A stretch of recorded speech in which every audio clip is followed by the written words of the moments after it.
Ça fait comme 3 fois que je refais mon intro parce que je trouve que j'ai l'air de parler à du monde dans une garderie. Fait que je vais pas dire bonjour.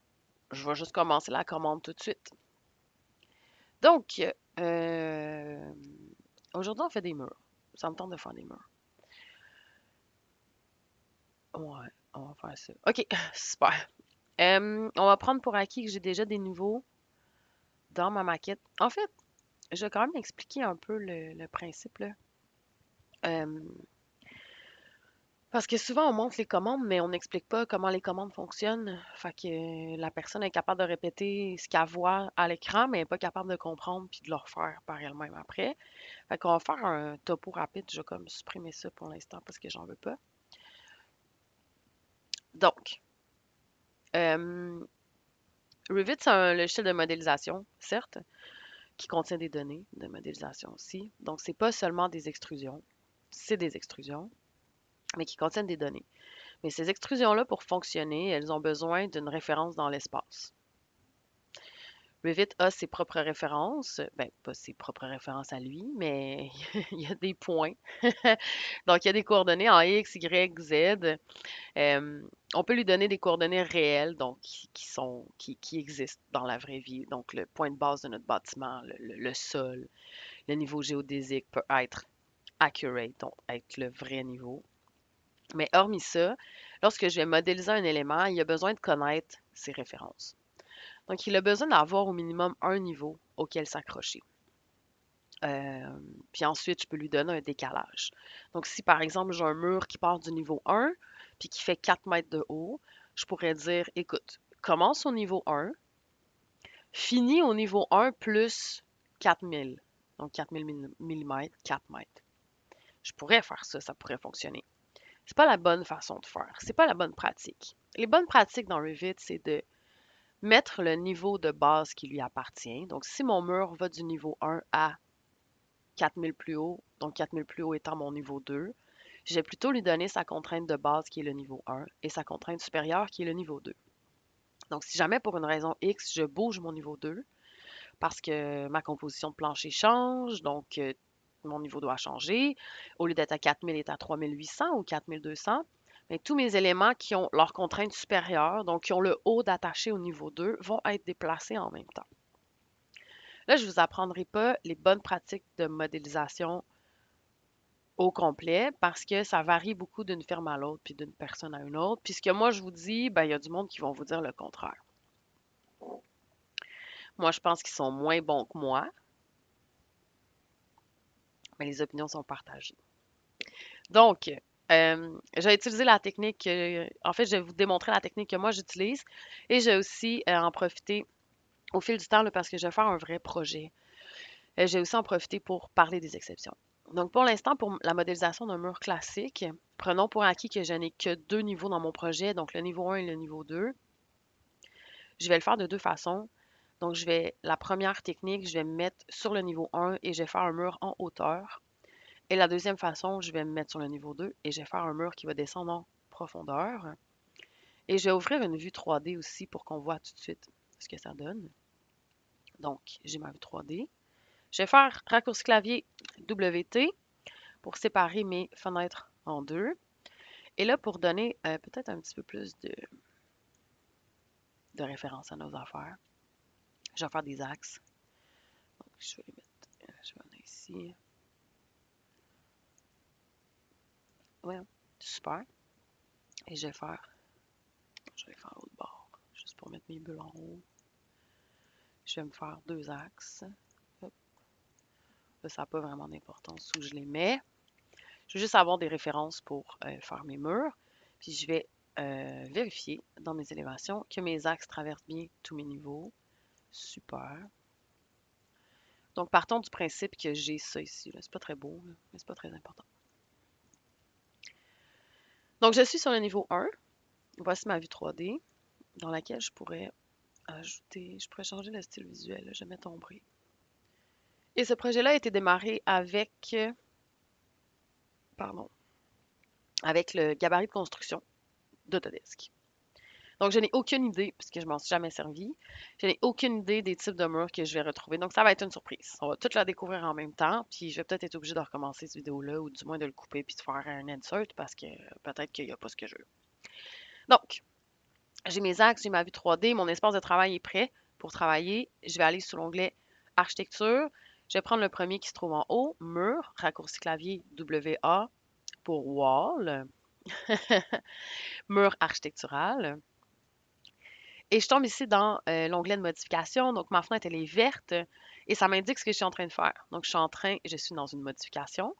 Placement mur. Donc, je suis en train de placer un mur. Comment je vais faire pour placer ce mur-là? Je vais utiliser les outils de dessin. Donc, attention, ce sont des outils d'esquisse. Ce que je vais dessiner sera l'esquisse de mes murs qui seront modélisés. C'est pas un vrai dessin, là. Je vais pas faire des lignes, puis après ça, faire des lignes plus hautes, puis les connecter ensemble. OK? Donc, pour l'instant, je vais faire un simple mur. Donc, je vais juste utiliser l'outil ligne, puis je vais essayer de toutes les passer au fil des commandes qu'on va faire. Ou peut-être je pourrais faire une vidéo avec tous les outils. C'est pas très important pour l'instant. Mais ça, j'arrête pas de dire ça, comme s'il n'y avait rien d'important. Mais c'est vrai, dans la vie, il n'y a rien d'important. On va tout mourir, on va tout finir mort dans le caniveau séché avec des factures. Donc, j'ai l'outil ligne.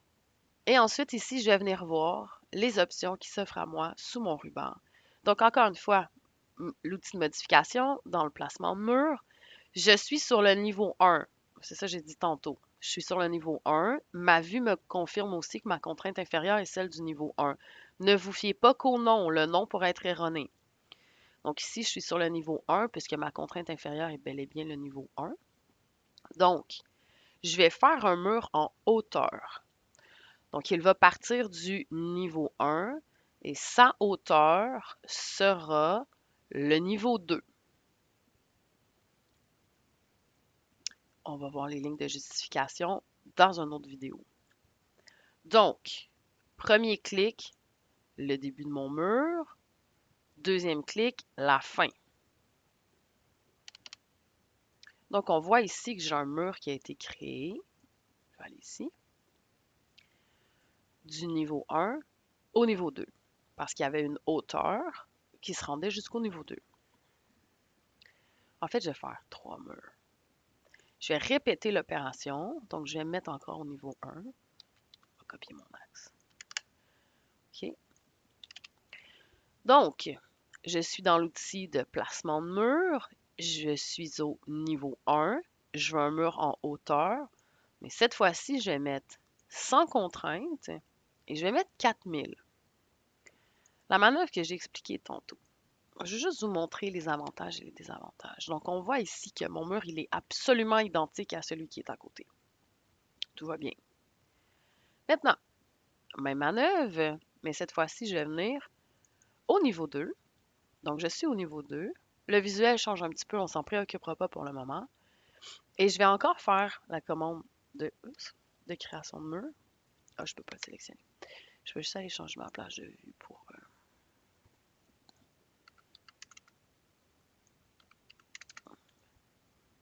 Super. J'aurais pu le sélectionner autrement, mais j'aime ça voir mes affaires comme du monde. Donc, je rentre dans l'outil de placement de mur.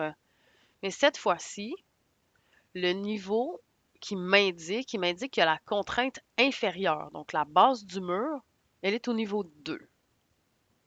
C'est pas exactement ce que je veux. Moi, ce que je veux, c'est que sa contrainte soit au niveau 1. Donc là, si je le laisse à contrainte inférieure et que je mets hauteur, il va me le partir du niveau 2 jusqu'en haut. Par contre, si je fais profondeur, voici ce qui arrive. Il garde la contrainte inférieure au niveau 2, sauf qu'il va aller chercher la contrainte que je vais lui donner ici pour la fin de son extrusion. Donc, puisque je lui ai dit sans contrainte en ce moment, il va se mettre à moins 4000. Si sa profondeur devenait niveau 1, il va changer ici la contrainte inférieure pour niveau 1 et il va automatiquement garder sa contrainte supérieure ici au niveau 2 puisque c'est le niveau sur lequel je me trouve. Donc, si je fais mon mur ici, on voit à côté, oups, que mon mur apparaît exactement au même endroit. Et pour les besoins de l'opération, on va faire la même chose encore. On va garder, je vais le remettre à hauteur comme il était au début. Donc, voici les paramètres que nous avions au début. On était sur le niveau 2. Donc, si je fais mon mur en hauteur, sa contrainte inférieure est le niveau 2. Notez ce qui se passe lorsque je fais profondeur, sans contrainte. Comme j'expliquais tantôt, il me met contrainte inférieure, niveau 2, moins 4000.